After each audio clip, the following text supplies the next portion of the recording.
Welcome back to America Uncovered. In our previous journeys, we explored the fascinating world of American automobiles. Today, we're stepping inside, delving into the very foundations of American life, its homes. From the earliest colonial dwellings to the cutting-edge designs of today, American home styles tell a rich story of adaptation, aspiration, and identity. Join us as we journey through the diverse architectural landscape that shaped the American dream. Post-medieval English. In the earliest days of the colonies, English settlers in New England built homes with steeply pitched roofs, small windows, and central chimneys to withstand brutal winters. Timber frames, wattle, and daub were the materials on hand, resulting in rustic dwellings focused on basic survival rather than decorative flourishes. Very few remain today, but historic pockets in Massachusetts and Connecticut preserve these relics of America's first domestic architecture. Dutch Colonial. Dutch settlers in New York and New Jersey introduced gambrel roofs, which added useful attic space and effectively shed rain and snow. Thick brick or stone walls and exposed beams defined these sturdy houses. Though first constructed in the 1600s, Dutch Colonial saw a revival in the early 1900s. Its signature barn-like rooflines spread throughout the Northeast and Midwest, where they are still a familiar sight. Spanish Colonial. In places like Florida, Texas, California, and the Southwest, Spanish settlers adapted Old-World traditions to hot, arid climates. Thick adobe or stucco walls helped insulate against heat, while small windows reduced direct sun. Red tile roofs and central courtyards reflected Mediterranean and Moorish influences, offering shade and airflow. The legacy of these mission-inspired buildings is particularly visible in California's architecture today. French Colonial. French settlers in Louisiana and along the Mississippi River contended with swampy terrain and frequent flooding, so they built on raised foundations or piers. Wraparound porches, hipped roofs, and tall French doors allowed for cool breezes in humid weather. Surviving examples in New Orleans showcase the style's European charm, combined with practical solutions for a subtropical climate. Georgian. Named for the reigns of King George I through III, Georgian design prioritized symmetry, proportion, and a sense of formality. Brick facades, paneled doors capped by transom windows, and decorative crown moldings lent these homes an air of refinement. Popular among wealthy colonists, Georgian later influenced the colonial revival movement, cementing its place as a touchstone in American architectural history. Federal. An evolution of Georgian, the federal style took on a lighter, more delicate aspect. Elliptical fan lights above doors, slender columns, and decorative swags or urns reflected ancient Roman and Greek ideals. Seen in port cities like Boston and Philadelphia, and in the new capital, Washington, D.C., Federal signaled America's cultural ambitions and its confidence in a budding national identity. Greek Revival. Motivated by admiration for classical democracy, Americans widely embraced Greek Revival. Front facades resembled ancient temples, complete with large columns, triangular pediments, and bold entablatures. Symmetry and simplicity projected civic virtue and strength. The style spread across the nation, shaping Southern plantation homes, Midwestern government buildings, and everything in between. Gothic Revival. In a shift from classical models, Gothic Revival reached back to medieval Europe for inspiration. Steep gables, pointed arches, and ornate wooden trim created a dramatic, fairy tale look. Decorative elements like finials and stained glass windows enhanced the romantic atmosphere. Particularly popular in the Northeast and Midwest, Gothic Revival offered a spirited contrast to the neoclassical architecture that preceded it. Italianate. Inspired by country villas of Italy, Italianate dwellings featured tall, narrow windows, often arched, topped by decorative crowns. Overhanging eaves supported by large brackets and the occasional rooftop cupola underscored the style's rustic elegance. Growing American cities like Cincinnati and Chicago embraced Italianate for its combination of sophistication and adaptability, helping it become one of the most common 19th century styles. Stick style. A transitional Victorian-era mode, stick style emphasized the home's wooden framework by applying vertical, horizontal, or diagonal boards onto exterior walls for decoration. Gabled roofs, overhanging eaves, and exposed trusses further accented the structure beneath the surface. Though less ornate than later Victorian designs, stick style helped pave the way for the more exuberant shingle and Queen Anne movements. Second Empire. Recognized by its mansard roof, an idea borrowed from France's Second Empire, this style freed up additional living space in the attic. Facades were elaborately decorated with iron cresting, dormer windows, and ornate brackets. Popular in urban centers like New Orleans and New York, Second Empire lent a distinctly Parisian sophistication to the American streetscape. Shingle style. Mostly found along the coastal Northeast, shingle style offered a more subdued Victorian look, wrapping homes in continuous wood shingles that smoothed out corners and seams. These sprawling, often asymmetrical residences favored open floor plans, porches, and an informal relationship with the landscape. The emphasis on flowing exterior surfaces created an organic, beachy vibe that contrasted with the fussier ornamentation of the period. Queen Anne.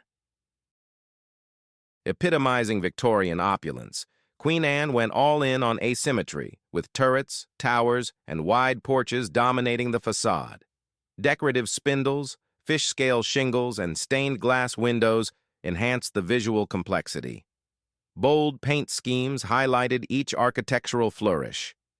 San Francisco's painted ladies stand as iconic reminders of the Queen Anne passion for maximal detail and flair. Mission Revival. Rooted in nostalgia for California's Spanish missions, Mission Revival adopted stucco walls, red tile roofs, and arches reminiscent of mission archways. Curved parapets, bell towers, and courtyard-centered layouts carried the theme further. Popular in warm, dry climates, Mission Revival was well suited to the southwestern states, where thick walls and shaded porches kept indoor spaces cool. Tudor Revival. A romantic glance back to medieval England, Tudor Revival played with half-timbering, steeply pitched roofs and large chimneys. Brick or stone lower floors contrasted with stucco and timber upper sections. Leaded glass windows, wooden beams, and ornate fireplaces completed the storybook feel. Particularly favored in the Northeast and Midwest, Tudor Revival offered a fairy tale twist on suburban living. Craftsman. Evolving from the British arts and crafts movement, the American craftsman style stressed simplicity, handcrafted details, and natural materials. Low-pitched roofs with wide eaves, tapered porch columns, and visible rafters embodied its honest aesthetic. Interiors often included built-in cabinetry, inglenook fireplaces, and thoughtful woodwork. Bungalows gained enormous popularity nationwide, celebrating artistry in an increasingly industrial age. Prairie. Though short-lived as a formal movement, prairie style forever influenced American design. Frank Lloyd Wright's emphasis on horizontal lines, low-pitched roofs, and open floor plans fostered harmony between house and landscape. Rows of casement windows and sheltered porches reinforced the sense of expansiveness. Abandoning excessive ornament, prairie architects forged a distinctly American approach that anticipated modernist ideals. Mediterranean Revival. Combining Spanish, Italian, and Moorish motifs, Mediterranean Revival introduced red tile roofs, arched openings, and ornamental ironwork as hallmarks of coastal luxury. Courtyards and verandas blurred indoor-outdoor boundaries. Pastel and stucco exteriors brought sun-soaked charm, especially in glamorous locales like Miami or Beverly Hills, where the look of Mediterranean villas matched the lifestyle of leisure and resort living. Art Deco. Capturing the Roaring Twenties embrace of progress, Art Deco highlighted geometric shapes, stylized ornamentation, and materials like chrome or glass block.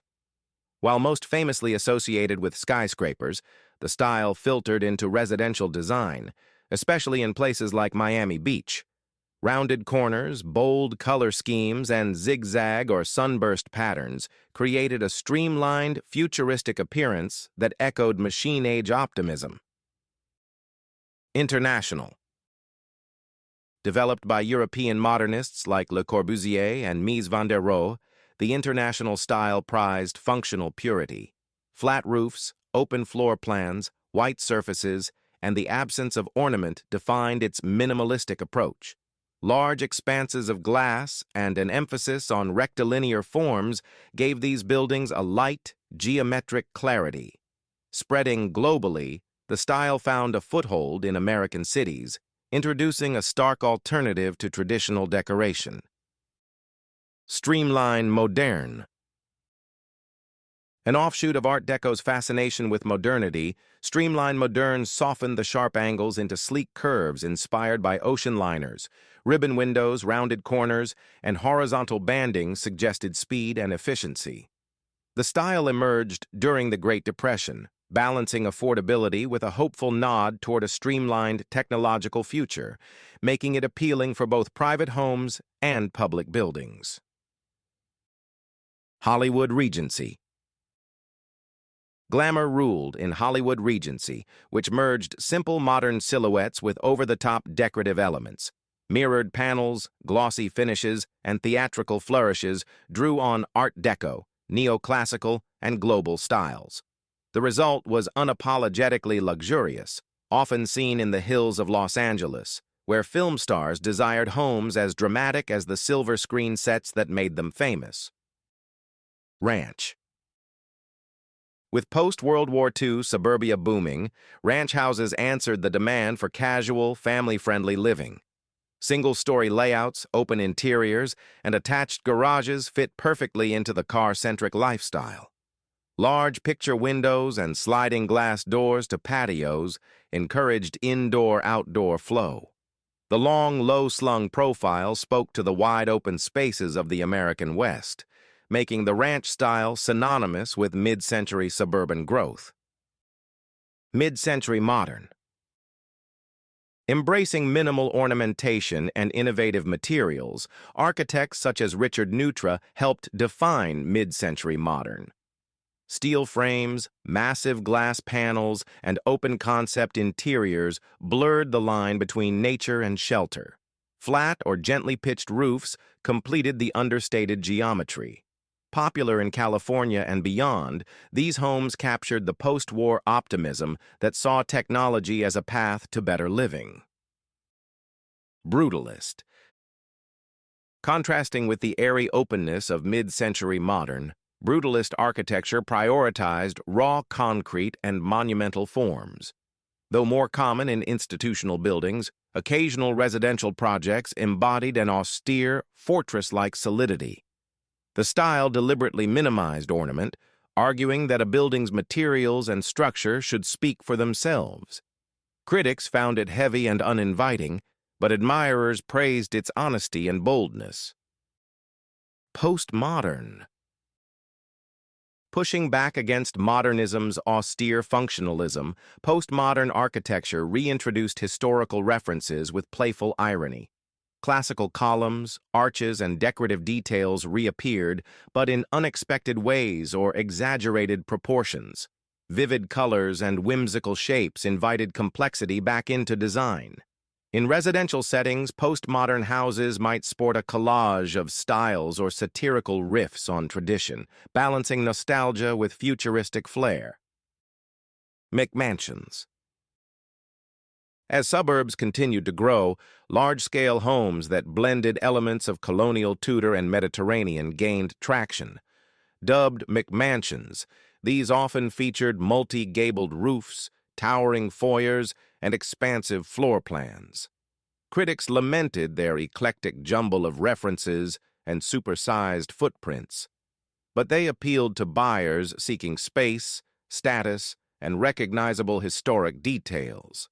They became the go-to symbol of late 20th century suburban affluence. Modern farmhouse. Merging barn-inspired features, white board and batten siding, metal roofs, black-framed windows with minimalist finishes, modern farmhouse rose to prominence in the era of Instagram and TV renovation shows. Reclaimed wood accents and farmhouse sinks evoke rustic charm, while open-concept layouts and sleek lighting keep it current. This style's widespread popularity shows that Americans still love reinventing their architectural heritage, blending comfort, nostalgia, and modern tastes. And that concludes our fascinating journey through the diverse world of American home styles. From the humble dwellings of early settlers to the grand statements of modern living, these homes tell a compelling story of a nation's evolution, adaptation, and dreams. Which American home style captured your imagination the most? Is there a particular architectural era that you believe best defines the American spirit? Let us know your thoughts in the comments below. If you were captivated by this deep dive into America's architectural heritage, please give us a like, and don't forget to subscribe to America Uncovered for more fascinating insights into the heart of the United States.